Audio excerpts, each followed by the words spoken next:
хитрларды жаратып, элдин сүймөнчүлүгүнө ээ болгон ырчы аранжировщик Ильяз Абдыразаков акыркы учурда хитрларды чыкпай, сахнадан да көрүнбөй кеткенин улам, атайын ал жайын сурайын деп конокко чакырдык. Саламатсызбы, Ильяз? Өзүңүздөр кандайсыздар?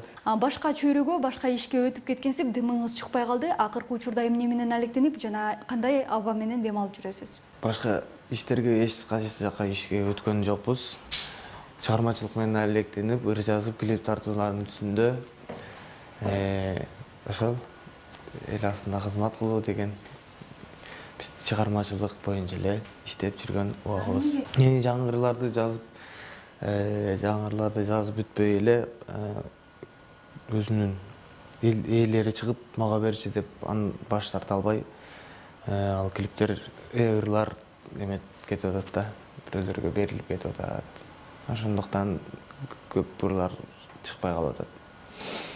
Клиптер болсо тартылып атат. Клип тарткан убактар же алар бошобой, же мен бошобой ошентип клип тартылбай калып атат.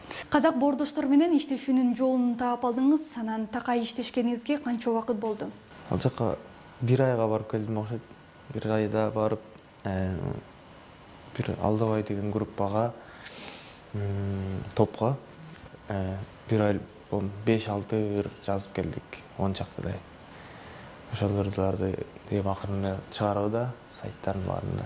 Биякта барып келип турам да, ал жака тойго барам, ыр жазганы барам, чакырганда эс алганы барам. Ал жака көчүп кетейин же таштап кетейин деген оюм жок. Жөн эле барып ыр жазып, ал жакта деле ыр чыгарып, аранжировщик, композитор катары эле иштеп аткан учурум. Мен ал жакта иним иштейт, Нияз деген. Аранжировка жасайт. Обон чыгарат. Көп болду. 1 жылдан өтүп кетти окшойт.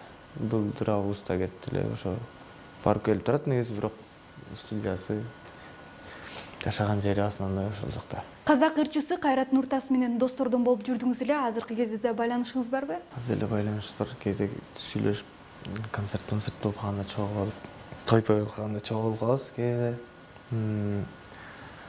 Бирок мындай да, ошо мурун кандай болсо ошондой эле чыгармачылык жаатында досбуз дегендей. Жогоруда өзүмө ыр калбай калды дедиңиз. Демек ырыңызды сатасызбы же бекер эле бересизби? Сатып жиберем, белек кылып берем, бирок көбүнчө сатып жиберем. Казакстанда өтө кымбат, Кыргызстанга эми өзүбүздүкүлөр деп арзан эле сатабыз. Мурунку эле ценада. Акчасы, аранжировкасы деле ошондой. Бизде Кыргызда $500, $400 ошондой.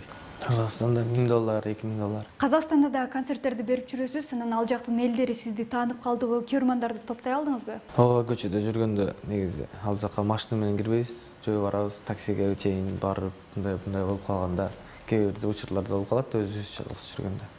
Көчөдө жүрүп, бирок анча деле баардыгы эле Ильяз дей бергенин көрбөйм, байкабайм, бирок кичине болсо да кичине уялып турасың. Бирок таксиге отурган кездерде, кээде машиналарга отуруп калганда, сен ким элең, таанып калдык деп анан сөздөр кеп болуп сөз кыла баштайт. Сүрөткө түшүп, кээде көчөдө жүргөндө, сүрөткө түшүп алайлы, Ильяз байке деп калат. Казакстанда деле аранжировщиктер көп, бирок эмне үчүн алар сизге кайрылышат болду экен? Билбейм, сурап көрөлүкмүн. Ответственный жактары жакта окшойт. Аткарып бер дегенде бат аткарып берип, ар дайым тактык болуп турган үчүн жакшы деп. Ырларың болбосо дагы адамгерчилик жактарыңа карап, достчулук мамиле жактарына карап, жакшы эме отношения, жакшы достчулугубуз бар деп ойлойм. Биз билгенден жоопкерчиликтен алыс элеңиз, кандайча азыркы кезде жоопкерчилик болуп калдыңыз? Жок, мен өзүм ошондойм. Илгертен эле азыр дагы жоопкерчиликте болуп, уктап атсам дагы коюңуз, барып келейин айтып койдум эле деп келдим. Негизи ошондой болгон жакшы да. Жоопкерчиликтүү болбосоң болбойт. Бир жумушту максат койгондон кийин аягына чыкпасаң болбойт деген эле ой. Негизи ал макул деген сөздөр бар, алар аткарылбай турган кээ бир сөздөр бар да. Аткара албай турган. Эми азыр могу жерде мындай кылып бер десе, макул, буйруса деп кое турган сөздөр бар го, ошондой эле да. Азап жанымай деген ырларыңыз элге жакшы эле таанылган, бирок акыркы учурда ошого окшогон ырларыңыз чыкпай калдыгы? Андай ырларды чыгарган ошол убакта кызыктуу болчу. Азыр ошол ырларды кайра жасап көрсөм кээ бирөө жакпай калып атат. ошол эле эскериларды жаңыча кылып жасап көрсөм жакпай калат учурлар болуп атат. Ал просто элге мындай сиңип калган ушундай деп ойлойм да. Ийгем ай, ушу жаңа азап деген ырлар эми акыркы ырлардан го, жаным ай деген.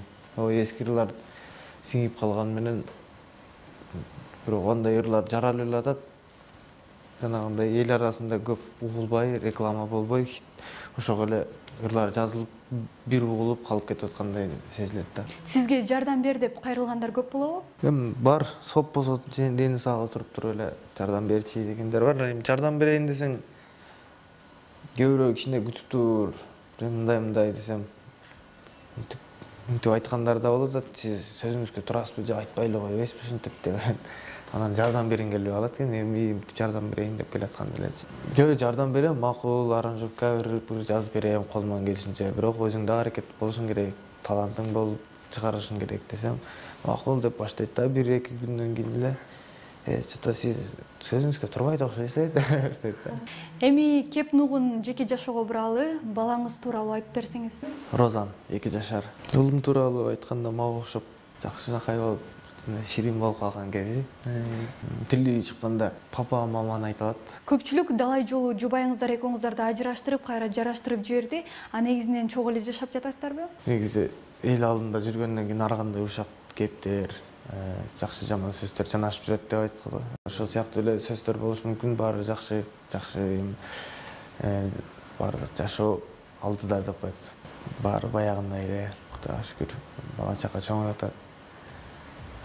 Үй жай аман эсен.